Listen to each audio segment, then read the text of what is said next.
हमारे साथ नीरज पांडे हमारे सहयोगी जुड़ गए हैं। नीरज, और क्या जानकारी? आप सुबह से लगातार हमारे साथ बने हुए हैं, लगातार ताज़ा अपडेट्स शेयर कर रहे हैं, और क्या जानकारी मिल पा रही है आगे के कार्यक्रम के बारे में? देखिए विवेक, अभी तक आधिकारिक कार्यक्रम तो सामने नहीं आया है कि बेसिकली कितने बजे का अंतिम संस्कार कार्यक्रम रखा गया, लेकिन ये जानकारी है कि 7:30 बजे प्रधानमंत्री जब पहुंचेंगे, अस्पताल पहुंचेंगे, परिवार के साथ मुलाकात करेंगे, उसके बाद वहां से हॉस्पिटल से उनका जो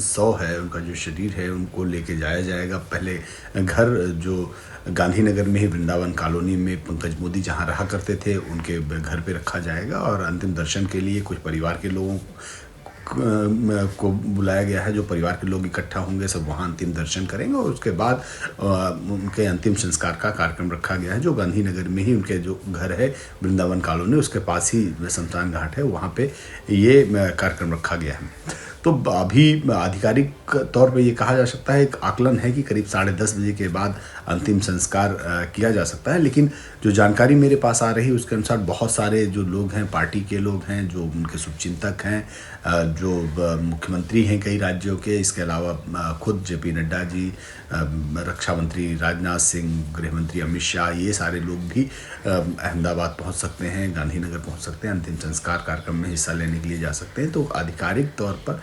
कार्यक्रम का जो बुलेटिन है वो जारी नहीं किया गया है और थोड़ी देर में संभवतः वो भी कार्यक्रम सामने आ जाएगा, लेकिन फिलहाल इतना तो तय है कि 7:30 बजे के आसपास प्रधानमंत्री अहमदाबाद लैंड कर रहे हैं, जिसके बाद वो सीधे UN मेहता हॉस्पिटल जाएंगे, जहां पर अपने परिवार के साथ मिलेंगे और उसके बाद जो सही रूप से जो कार्यक्रम है उसका प्रारूप तय किया जाएगा। जी नीरज, जो अगर हम प्रधानमंत्री के दिन भर के कार्यक्रम की बात करें तो काफी बिजी उनका शेड्यूल रहने वाला था।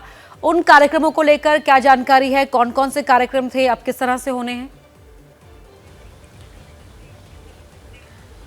देखिए, आज उनके 3 बहुत महत्वपूर्ण कार्यक्रम थे। एक तो सबसे पहले उनको कोलकाता में एक कार्यक्रम था, कोलकाता के कार्यक्रम में शामिल होना था, जिसमें उन्होंने वंदे भारत ट्रेन को हरी झंडी दिखानी थी, जिसमें फिजिकली उन्हें मौजूद रहना था। इसके अलावा रेलवे विभाग के कुछ डेवलपमेंट प्रोग्राम थे, उनका उद्घाटन करना था। नमामि गंगे की नेशनल काउंसिल मीटिंग थी, कोलकाता में ही वो हेल्ड की गई थी, उसमें उन्हें फिजिकली मौजूद रहना था। लेकिन सबसे बड़ी बात देखिए कि एक जो पुत्र के नाते, चूँकि उनका अपने परिवार के प्रति, अपनी माँ के प्रति जो उत्तरदायित्व था उसका निर्वहन करने के लिए वो तत्काल अहमदाबाद के लिए निकल गए, लेकिन उन कार्यक्रमों को भी एक समर्पित नागरिक के नाते, एक देश के प्रधानमंत्री होने के नाते उन कार्यक्रमों का भी निर्वहन करना है, क्योंकि देश के प्रति भी उनका उत्तरदायित्व है। इसलिए प्रधानमंत्री नरेंद्र मोदी ने किसी भी कार्यक्रम को कैंसिल नहीं किया। हर कार्यक्रम को वो वर्चुअली, उन्होंने कहा है कि वर्चुअली संभवतः वो शामिल हो सकते हैं, उन कार्यक्रमों को वर्चुअली उद्घाटन भी कर सकते हैं, फ्लैग ऑफ भी कर सकते हैं, क्योंकि देश के बहुत ही समर्पित व्यक्ति हैं, देश के प्रधानमंत्री हैं, तो उनका अपने परिवार के प्रति भी अपनी जिम्मेदारियां हैं, लेकिन देश के प्रति भी उनकी अपनी जिम्मेदारियां हैं। तो व्यक्तिगत जिम्मेदारियों का भी निर्वहन करने के लिए वो अहमदाबाद पहुंचे हैं और जो देश के प्रति जो उनकी जिम्मेदारियां हैं, देश के प्रति जो उनका उत्तरदायित्व है, उसका भी निर्वहन वो करेंगे। जो हमारी जानकारी है उसके अनुसार वर्चुअली उन सभी कार्यक्रमों में शामिल होंगे जो पहले से निर्धारित कार्यक्रम थे। जी, तो वर्चुअली और सारे कार्यक्रमों में शामिल होंगे। और ये जानकारी भी निकलकर अब ताज़ा अपडेट सामने आ गई है कि जो पार्थिव शरीर है अब ले आया गया है, वहाँ से अस्पताल से ले आया गया है। इस बारे में आपके पास क्या जानकारी है नीरज?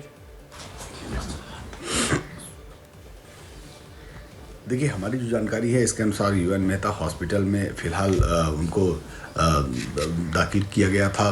मंगलवार की रात उनको दाखिल कराया गया था। उसके बाद UN मेहता अस्पताल की तरफ से जो अभी तक रिलीज सामने आई है उसके अनुसार जो है आज सुबह करीब 3:30 बजे उनका अंतिम संस्कार किया, उन्होंने विदाई ली। और कुछ देर पहले नीरज, ये बड़ी खबर आई थी कि प्रधानमंत्री नरेंद्र मोदी की मां जो हैं, उनका जो पार्थिव शरीर है वो घर ले आया गया है। और आगे की जानकारी आप खुद हमारे साथ ये साझा कर रहे थे, लगातार आप हमारे साथ जुड़े हैं और अपडेट दे रहे थे कि इसके बाद 7:30 बजे ये कार्यक्रम होगा। नीरज ने हमें अपडेट दी कि 7:30 बजे प्रधानमंत्री नरेंद्र मोदी पहुंच जाएंगे। कई तमाम केंद्रीय मंत्री और बड़े नेता भी वहां पहुंच जाएंगे। ये एक दूसरी आपके टीवी स्क्रीन पर दो तस्वीरें हैं। एक में जो प्रधानमंत्री नरेंद्र मोदी अक्सर अपनी मां के साथ वक्त बिताया करते थे, वो तमाम तस्वीरें हम आपको दिखा रहे हैं, साझा कर रहे हैं आपके साथ। दूसरी तस्वीर हम आपको सीधा लाइव दिखा रहे हैं। प्रधानमंत्री नरेंद्र मोदी अभी कुछ दिनों पहले ही, जब मां का 100वां जन्मदिन था, 100 साल उनके पूरे हुए थे, तब प्रधानमंत्री नरेंद्र मोदी वहां गए थे, मिलने पहुंचे थे, आशीर्वाद लिया था मां के साथ। पूजा पाठ भी प्रधानमंत्री नरेंद्र मोदी करते नज़र आए थे और उसके बाद उन्होंने एक शॉल भी उपहार स्वरूप उनको दी थी। तो और ये भी हम तस्वीरें हम आपको देखिए, काफ़ी पुरानी तस्वीर दिखा रहे थे जब प्रधानमंत्री नरेंद्र मोदी अपने मां के साथ थे। दो तस्वीरें हमारे साथ लगातार नीरज बने हुए हैं। नीरज के पास जैसे अपडेट आती है वो हमें बताते हैं। अभी फ़िलहाल दो तस्वीरें हम आपको दिखा रहे थे। एक तस्वीर जिसमें प्रधानमंत्री नरेंद्र मोदी की अपनी मां के साथ तस्वीरें, वो यादें हैं जब जब प्रधानमंत्री नरेंद्र मोदी अपनी मां से मिलने गए, जब भी उन्हें वक्त मिलता था वो गुजरात चले जाते थे, मां के पास चले जाते थे, मिलते थे, बातें करते थे, मुस्कुराते थे, हालचाल जानते थे। और दूसरी तस्वीर हम आपको गांधीनगर से लाइव दिखा रहे हैं। दो तस्वीरें आपकी टीवी स्क्रीन पर हैं। आपसे थोड़ी देर बाद प्रधानमंत्री मोदी के पहुंचने की जानकारी मिल रही है। 7:30 बजे प्रधानमंत्री मोदी पहुंच जाएंगे। नीरज हमारे सहयोगी लगातार जुड़े हुए जानकारी दे रहे हैं। नीरज, अगर हम अस्पताल की विजिट को छोड़ दें और आखिरी मुलाकात का जिक्र करें, जब पीएम पहुंचे थे मां से घर मिलने के लिए, दिसंबर की 4 तारीख थी शायद, अगर मैं गलत नहीं हूँ तो, उस दौरान की जानकारी आप साझा करना चाहें दर्शकों के साथ, किस तरह से मुलाकात हुई थी?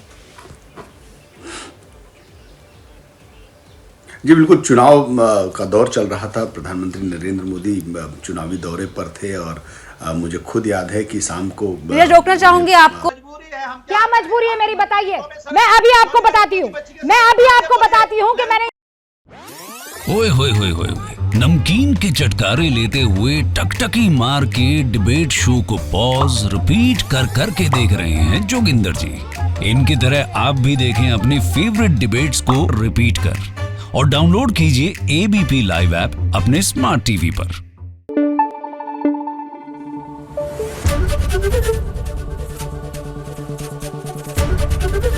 एबीपी न्यूज आपको रखे आगे।